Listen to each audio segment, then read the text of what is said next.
Hello again. It's time to pause.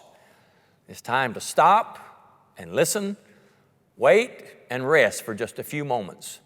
It's time to be reminded that, once again, God is on the throne, Christ is in control, and what He starts, He will finish. God is responsible, and we have our own responsibility to believe that the Lord has His hand in our lives. I think last time I spoke briefly to you about the working of God and how busy God is even when we aren't. How you can start out with a great deal of energy, and because we're human, we just run out of gas. I've seen it 10,000 times in my life. It's amazing, though, that you can't really learn the lesson. Every time I come through one of those low spots, those lethargic phases of my life and get back where the energy is flowing again, I think, well, it's going to be this way from now on. Man, I'm happy. I've never been this high or spiritual before. Well, and then I learn again. Life is up and down, and sometimes we have it and sometimes we don't. But here's another thing I've learned, and that's why I wanted you to pause with me for a few moments today. Listen very carefully to this. When nothing is left, that's when I have the most to give. When I'm out of energy, when I'm out of strength, that's when I really have the most to give. When my flesh has failed and withered, that's when the Holy Spirit has the clearest way through me to operate.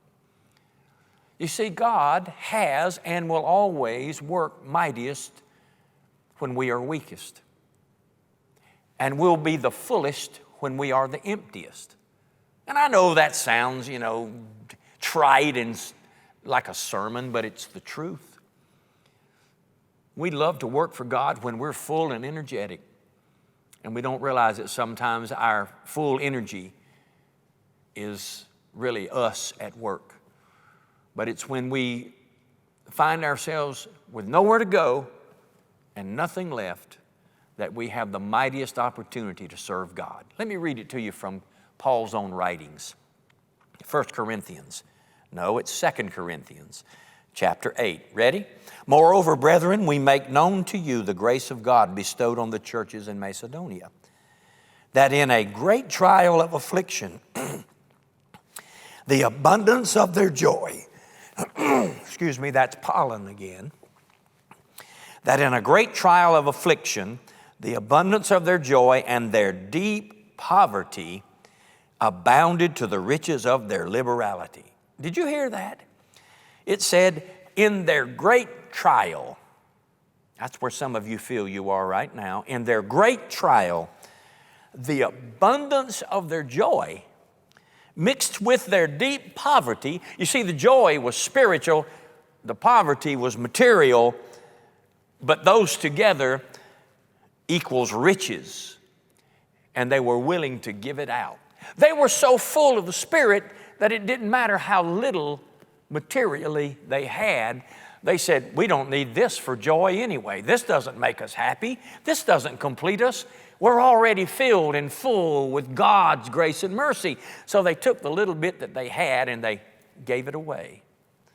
For I bear witness that according to their ability, yes, and beyond their ability. You got it? You hear that? Beyond their ability, they were freely willing, imploring us with much urgency that we would receive the gift and the fellowship of the ministering of the saints. Listen now, and not only as we had hoped, but they first gave themselves to the Lord and then to us by the will of God.